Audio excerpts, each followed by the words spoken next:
করেছে, আমি কিছু করিনি, সবকিছু আল্লাহ করেছে, আমি ছিলাম মুসিলা। আল্লাহ পাক আমাকে সেই রহমত দান করেছিল। আপনাদের সমর্থন পেলে ইনশাআল্লাহ সেভাবে আমি এগিয়ে যাব। তাকে তার সম্পূর্ণ রেমুনারেশন দিয়ে কাজ করতে হবে, যেটা ভারতে করা হয় সেটা আমার দেশে করতে হবে। সেন্সর বোর্ডে জমা দেওয়ার সময় অবশ্যই আর্টিস্ট অ্যাসোসিয়েশনের ক্লিয়ারেন্স সার্টিফিকেট দিতে হবে। আমি জয়ী হলে শুধু আমি একা জয়ী হব না, আপনারা জয়ী হবেন। বিগত দিনে যারা শিল্পী সমিতির নেতৃবৃন্দ ছিলেন, আপনাদের ভোটে নির্বাচিত হয়েছে, তাদের মধ্যে অনেকেই আছে আমাদের এখানে এই প্যানেল থেকে নির্বাচন করছে এবং তাদের বিগত দিনের কর্মকাণ্ড আপনাদের স্বার্থে আপনাদের মূল্যায়ন করে গেছে, তাদের বর্ণনা আপনাদেরকে দিয়েছে। আমি এত কিছু বলতে চাই না। আমিও কোনো এক সময় শিল্পী সমিতি ছিলাম। Last time I was sports and culture secretary. তার পরবর্তীতে আমার পেশাগত কারণে এবং বিভিন্ন কারণে আমি শিল্পী সমিতির নির্বাচনে অংশগ্রহণ করতে পারিনি বা করিনি। স্ট্রবেরি সুপার ডটেড ও ক্লাসিক ভ্যারিয়েন্ট সেন্সেশন জাগুক শিহরণ। আমি যেটা বলতে চাচ্ছি যে অনেকেই বলেছে যে এগুলো আমি করেছি, আমি কিছু করিনি, সবকিছু আল্লাহ করেছে, আমি ছিলাম মুসিলা। আল্লাহ পাক আমাকে সেই রহমত দান করেছিল আপনাদের জন্য কিছু করার জন্য। আমি আপনাদের একজন কর্মী হিসেবেই সেই কাজগুলো করতে চেষ্টা করেছি। ভবিষ্যৎ দিনগুলোতে আমি দেখেন আসলে যে কিছু করার ব্যাপারটা, যে আমি কিন্তু কমিটিতে ছিলাম না, কিন্তু করার চেষ্টা করতে চাইলে কিন্তু সভাপতি, সেক্রেটারি, ভাইস প্রেসিডেন্ট বা অন্য কোনো পদ থাকতে হয় না, ইচ্ছাটা থাকতে হয়। তবে কেন কমিটি করতে হয়? কেন কমিটি করতে হয়? কারণে যে আপনি যখন একটা জায়গায় মুভ করবেন তখন আপনি একা গেলে তার প্রাধান্যটা কম থাকবে। কমিটি গেলে মনে করবে শিল্পী সমাজের সকল প্রতিনিধি এখানে এসেছে, তখন আপনি মূল্যায়িত বেশি হবেন। সেই জন্য একটা কমিটি করতে হয়, একটা পদ পদবি নিয়ে যেতে হয়। সো সেই কারণে ইলেকশনে অংশগ্রহণ করা এবং আপনাদের সমর্থন পেলে ইনশাআল্লাহ সেভাবে আমি এগিয়ে যাব।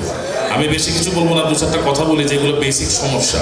আমাদের এখানে দেখা গেল জাতীয় চলচ্চিত্র পুরস্কারের যে অনুষ্ঠানটি আয়োজন করা হচ্ছে, সেখানে জাতীয় চলচ্চিত্র পুরস্কার, অথচ আমার চলচ্চিত্রের নৃত্যশিল্পী, নৃত্য পরিচালকদের অগ্রাধিকার না দিয়ে অন্য জায়গা থেকে আনা হচ্ছে, সেটা বন্ধ করা। আমরা এটা অবশ্যই করব। আমরা দেখি অনেক চলচ্চিত্র বিদেশে নির্মিত হচ্ছে এবং সেটা বাংলাদেশের চলচ্চিত্র বাংলাদেশের অর্থ দিয়ে নির্মিত হচ্ছে, কিন্তু সেখানে অ্যাকশন কোরিওগ্রাফিতে আমরা দেখি যে বাইরের কোরিওগ্রাফার নেওয়া হয়, প্লাস বাইরের ফাইট আর্টিস্টও নেওয়া হয়। এই জায়গায় আমার একটা বক্তব্য হচ্ছে, আমার দেশের ফাইট ডিরেক্টর থাকবে, ফাইট আর্টিস্টও থাকবে। যদি আপনার তার কাজ পছন্দ না হয়, তাকে তার সম্পূর্ণ রেমুনারেশন দিয়ে কাজ করতে হবে, যেটা ভারতে করা হয় সেটা আমার দেশে করতে হবে।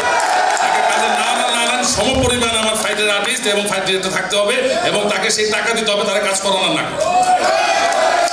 তৃতীয়ত হচ্ছে, চলচ্চিত্রের সমস্ত সংগঠন থেকে সেন্সরে ছবি জমা দেওয়ার সময় সার্টিফিকেট না হয়, except Bangladesh film artist association.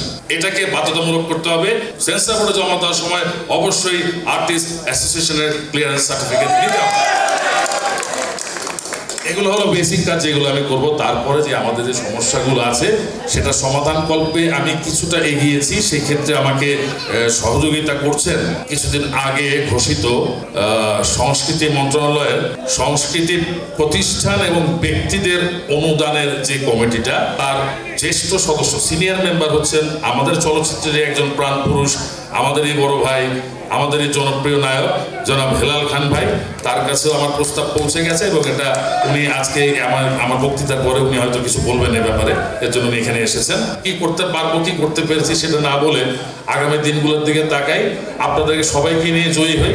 আমি জয়ী হলে শুধু আমি একা জয়ী হব না, আপনারা জয়ী হবেন। আর একটা কথা বলি, সভাপতি হলে সভাপতির চেয়ারে বসে থেকে এখানে সময়টা পার করবো না।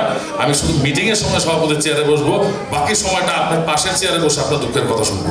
সেই সুযোগটা আমি করবো। আমাকে একা ভোট দিলে লাভ হবে না ভাই, আমার 21 জনকে ভোট দিতে হবে। তার মানে একটা ছোট্ট উদাহরণ আমি আপনাদেরকে দিই। আমরা নদী বলতে কিন্তু মুক্ত জলধারাটাকে বুঝি না, নদীর গোটা পার নিয়ে কিন্তু নদী। সো আমি একা কিন্তু শিল্পী সমিতি না, আমার এই 21 জন এবং আপনাদেরকে নিয়ে শিল্পী সমিতি। আপনাদের সবার সমর্থন চাই, আমার 21 জনের জন্য সমর্থন চাই। ধন্যবাদ সবাইকে। আমি